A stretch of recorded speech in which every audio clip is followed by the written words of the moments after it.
The ICU were very good with all of the high technology, and it's important also to look at the other side of things, which is not the high technology, but the human side of looking after people. And Three Wishes helps us to address the issues that we have with looking after the humanistic side of someone's journey through critical illness. I feel that so much of the day's dialogue in the ICU is cognitive and intellectual and organizational.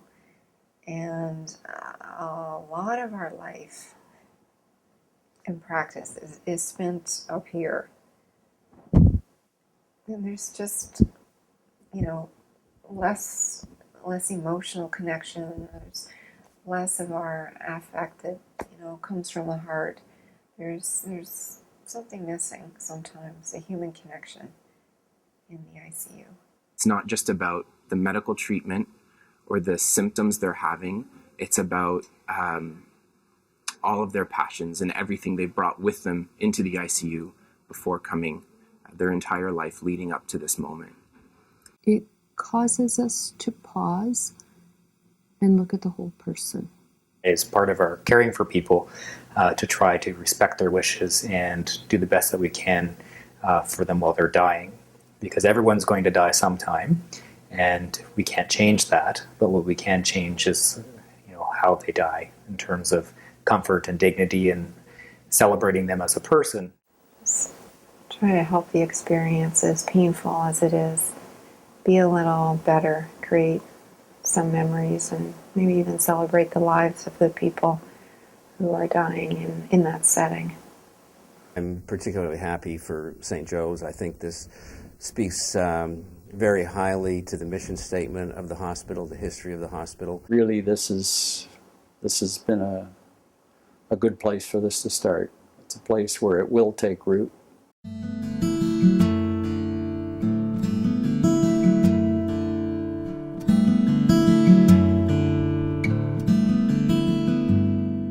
It's really great to be involved in a program where you can connect with people and feel like you're making a difference. It just seemed like it was that missing piece to how we handle end-of-life and end-of-life care in the ICU. It puts you in a completely different mindset. We do a lot of things that are great medically for patients, and we always strive to do our best for our patients. And even when it's a losing scenario, we try to make it clear to the patients and their families that we've done everything we can.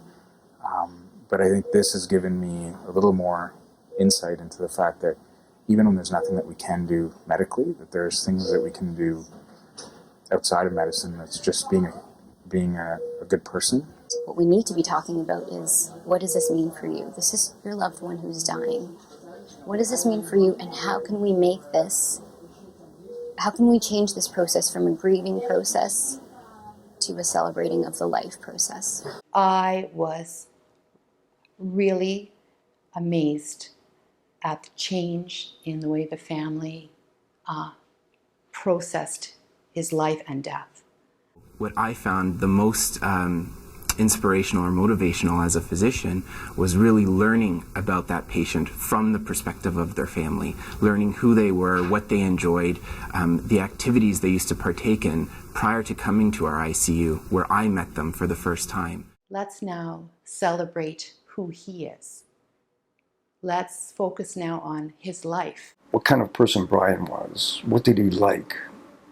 If he was awake and could wish for something. If they could speak to us right now in this moment, what do you think they would say? It's what people share when they're given the opportunity. It's just who they are and something about their life and what matters to them and what makes them laugh and what makes them part of a family. Just adds this whole nother level of intimacy to what's going on, and with the relationship that we have between us and our patients and their family members. So what's really neat is that you have the medical team and then you have the family, and then when this decision happens, both teams kind of join together and they make decisions together, and there's just a lot of communication. I think the family feels relieved somehow that they can actually do something for their loved one who's in the bed. And it's not necessarily big things that make a difference. I think what's moving about each experience is watching how clinicians come together to ensure that it happens, to make sure that the needs of a patient and a family are met in any particular situation. Just the caring and the support. I mean, I was strong, but then when they were also really nice in ensuring that I was kind to myself and also let myself grieve. People have this sense that, you know, the wishes are really going to be grandiose or you know, expensive or logistically impossible. And, you know, the majority of the wishes have been incredibly simple, but yet profoundly meaningful. They were very simple things, but it meant a lot, right? Just to have them there, you know, to know that, you know, that's what he liked, right?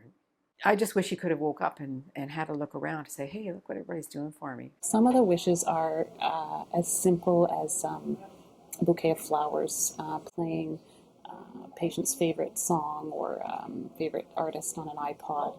Once we brought up the Three Wishes program with these families, and they got to thinking and talking, and you know, you see the whole family gathered around the bedside saying, oh, he loved coffee, and you know, wouldn't it be funny if we were all sipping coffees right now around his bedside talking about him. You just feel that energy change, and that they're now just remembering that person. So it's very, very simple things that you can do just by even being in that space with them, but just being there to listen, to hear their conversations. It's fun to walk into a room and you see some of the photos of the family and you just have that discussion with them. When we are looking after someone's end of life, it allows us to kind of let some of that guard down and be there just as a person for people. I think that it kind of humanizes the process a little bit more. We get to know the family, we get to know the patient, and get to know that they are somebody beyond that illness. The idea for the wishes opens the door for people of different faiths, different religions, different spiritualities to include that in the dying process. Some of the wishes are wishes in the sense of almost like prayer. It's really, what do you really want in your heart for this person if you could have it?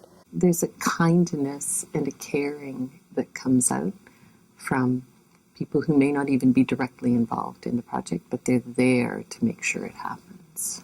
The main thing was spending time with family and really making the last moments of somebody's life as comfortable and as meaningful as they could be. I think in many ways it actually provides the foundations for building resilience in clinicians. Coming in for the interview is an opportunity for them to think about it a little and talk about it, and they seem to really appreciate that. You don't walk away from a day like that and not have a bit of a different perspective on the meaning of life. We learn about other people. I think we learn about ourselves, but we're just reconnected.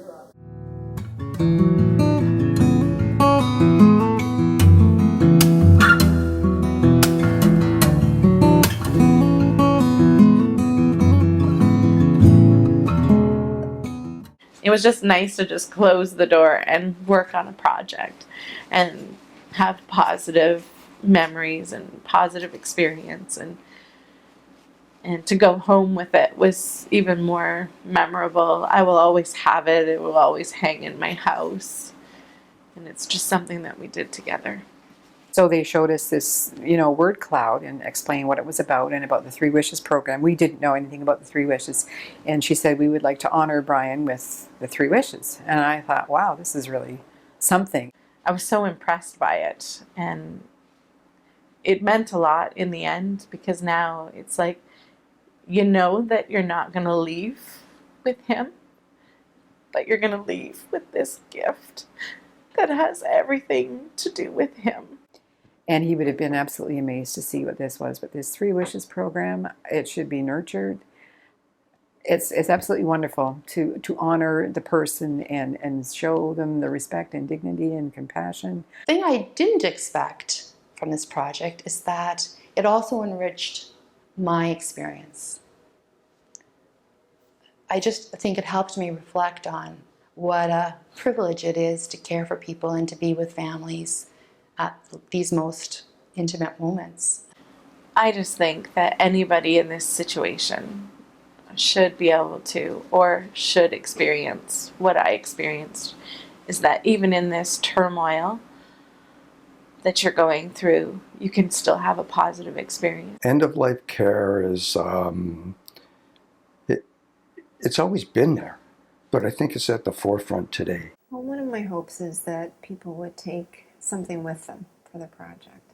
Without doubt, the Three Wishes demonstration project is the embodiment of spiritual care, an incredibly meaningful, humbling, challenging, and deeply fulfilling and validating endeavor, of which I am grateful and proud to be a part. Thank you.